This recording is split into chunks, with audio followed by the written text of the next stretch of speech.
Hello. So, wala lang. Mema lang. May mga post lang. Kung ano na lang po guys. Kung ano lang pumakbo sa utak ko. Yun ang sabihin ko ngayon, no? So, ito. Naglalaro kami ng alaga ko. And then si hindi si Miss Linching sa kwarto niya. Sa bahay siya ngayon mag-work.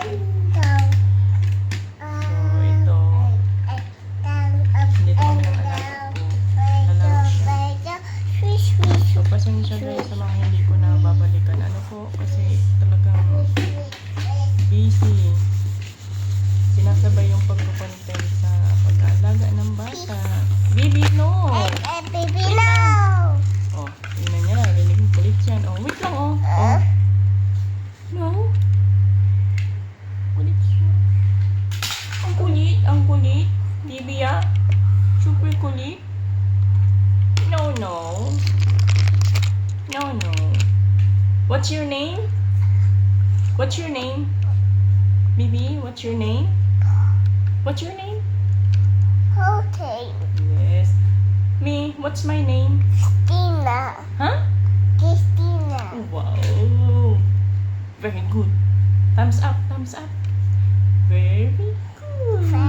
Good. Yes. What's your English name?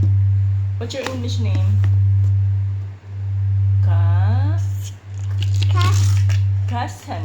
Cousin. Cousin. Son. Yay, very good.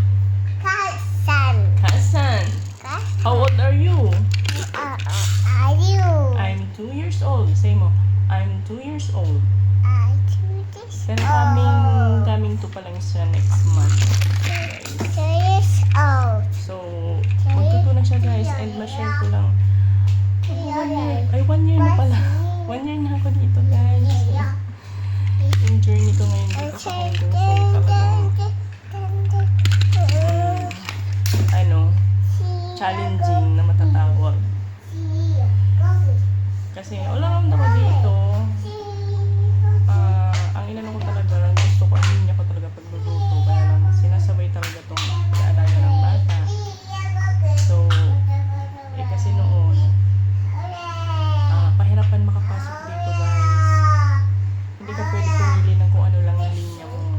Sumaba ka na kahit all around, lahat. Kasi makarating lang dito kasi nga medyo higher yung sahod dito kumpara sa Middle East na. So, steady lang yung sahod sa Middle East, di ba? Kahit mag 10 years ka doon, ganun pa din. Dito daw, every year, magtataas yung ano. So, depende pa sa amo kung may pabonus, may padagdag. Ano yun? Baby, what is that? May nag-aayos sa kabilang unit yata nito. So, naririnig namin kapag nagtatrabaho. So, yun guys. Minsan naalala ko sa gabi yung hirap na pinagdaanan ko sa Pinas bago ako nakarating dito. And may mga experience din ako na wala ako ng mga kaibigan. Kungkong, go outside. Kungkong is lolo. So, nasa labas yung lolo mo, baby. So, yan nga guys. Masakit kasi akala mo yung mga totoo sa'yo. Tapos, at the end, yun. Makikilala mo sila sa ngalan ng pera.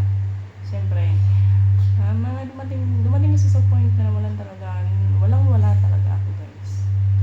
So, kahit saan lang ako lumapit, may mga ilan na nakapitan ko, sumuporta. Sobrang salamat. Hindi ko na pwedeng i-mention. Basta alam na nila yan.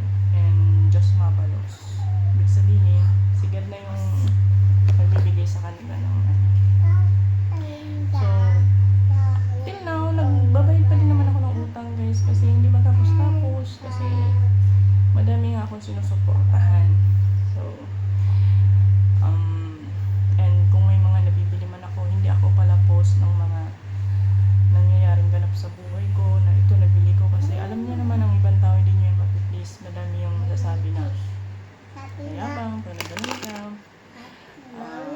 feeling. So, ako, kalukuhan lang dito pinupost ko, guys. Mahala kayo dyan. So, ito, sana supportahan nyo naman ako, guys. And minsan nakikita nyo siya. So, yun. Sana talaga, wala akong masabi. Nabablang ko ako ngayon, guys, kasi medyo may not feeling well. Ay, English yarn. Wala, hindi ko lang maano kasi kagabi pa to eh. Hindi nga ako nakapag-upload kagabi eh.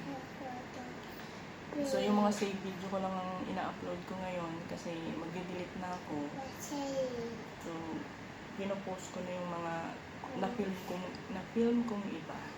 So, yun lang muna guys for today's vlog. Ayun na lang yung boses namin kasi baka kami marinig ni Miss Minjin, yung nanay to. Yun lang muna guys, tinay ulit ng Hong Kong.